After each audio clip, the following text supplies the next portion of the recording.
My name is Sarah, a divorced woman in my late 20s. I'm going to share a story that happened about a year ago, about my ex-husband's unbelievable betrayal and the astonishing events that followed. I was with John, my ex-husband, since our college days. After graduating and securing jobs, we got married 2 years later. John, who had a sales job at a cosmetics manufacturing company, used to say, "Appearance is everything in sales." And so he put even more effort into maintaining his looks than he did in college. Around the time we got married, his company started doing quite well, so John started investing more in his outfits. He was so particular about his hair that he went to the salon twice a month, just to keep it perfect. I mean, you can't have a sales rep for a cosmetics company looking shabby. So I had to hold back my feelings whenever I thought, isn't he going a bit overboard? Especially when comparing his situation to mine. As for me, I quit my job to become a homemaker after we got married. After about a year, I started thinking about having kids.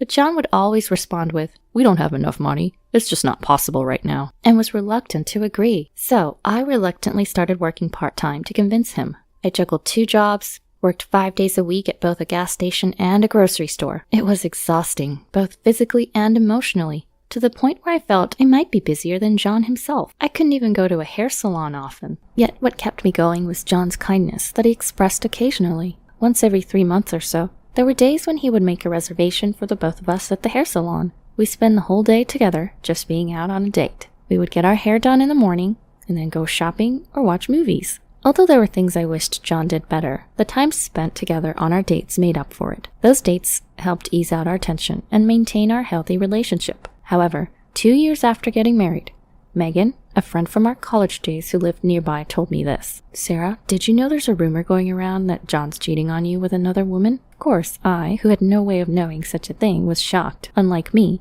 Megan was already a mother of 2. She was enjoying her daily meetups with other moms in the park. Among the gossip there, it seemed there was one about John going into a hotel with a young woman every Friday. Sure enough, John was usually late coming home on Fridays, but that was because he had to tally the week's sales results for the weekend. At that time, I completely believed his story.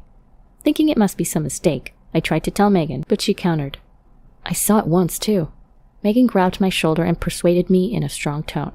"Something's fishy for sure. You have to talk to him about this." That day, I told John about the gossip. Really because Megan pushed me to talk to him, but also because I wanted to be reassured and tell others that it wasn't true. I thought that if I confirmed this with John and he denied it, I could feel at ease.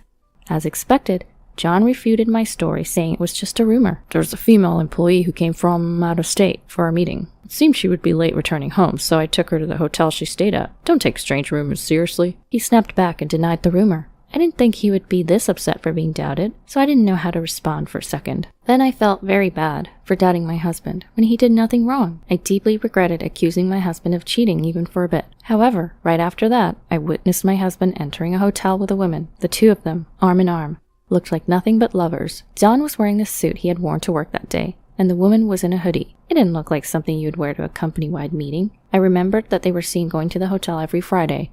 So I started to stake out around the hotel in the evenings every Friday. And sure enough, every week, John appeared with this woman. John always had his sunglasses on, and the woman had her hood deep over her eyes, seemingly trying not to be noticed. But it was the figure of my husband whom I saw every day. He wasn't under much disguise, so it was clear that it was my husband. I knew I needed proof, so I took pictures with my phone. I had to do something, so I took the initiative to contact my in-laws and explain the situation. However, the 2 of them, who've always been sweet on John, their youngest child, brushed off my story as if it were just a rumor. "What a nice guy escorting a girl who's on a business trip safely to her hotel." Seeing my father-in-law start to praise John, I showed him the picture of John with this woman. "Please, you 2, look at this." The 2 of them seemed a bit flustered when they saw the pictures, but they quickly composed themselves. "A young man with a young woman? It's normal for others to take it that way."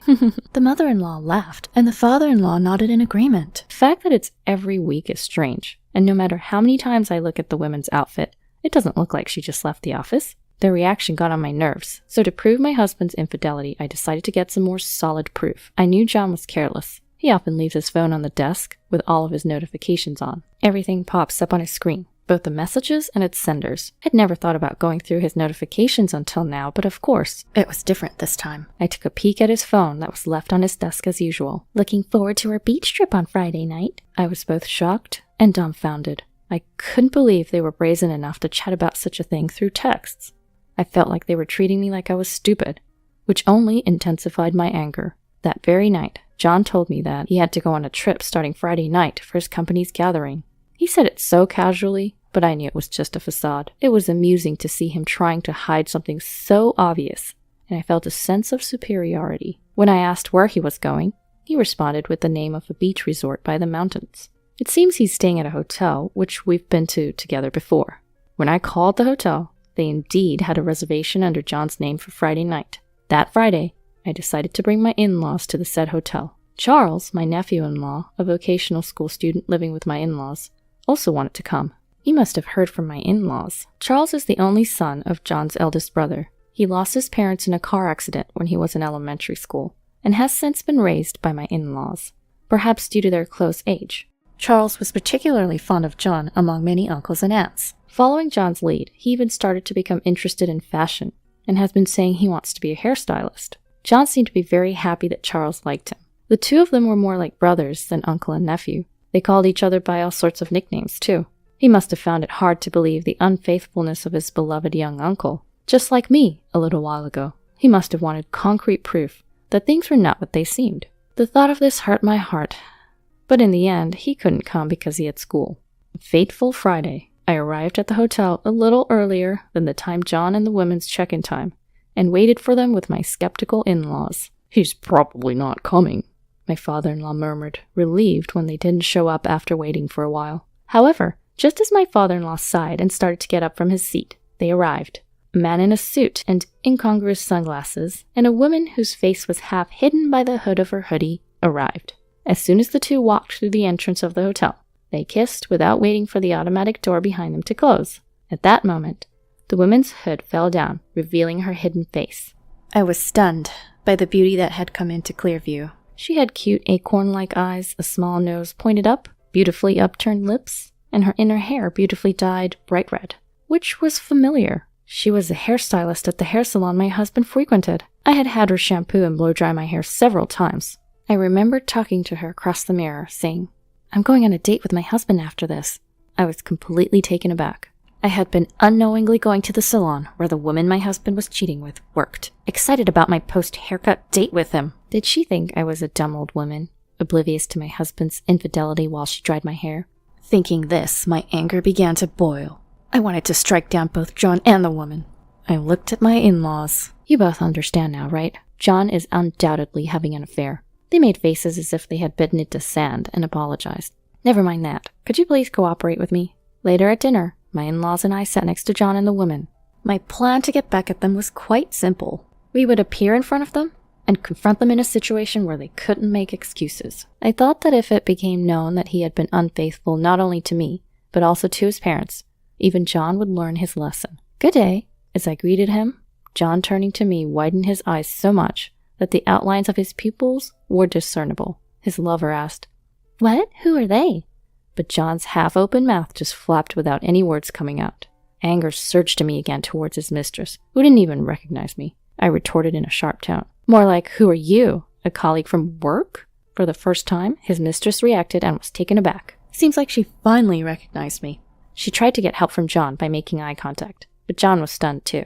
I blurted out, "So it's true that you go to a hotel with some woman. How could you be so bold and lie to me?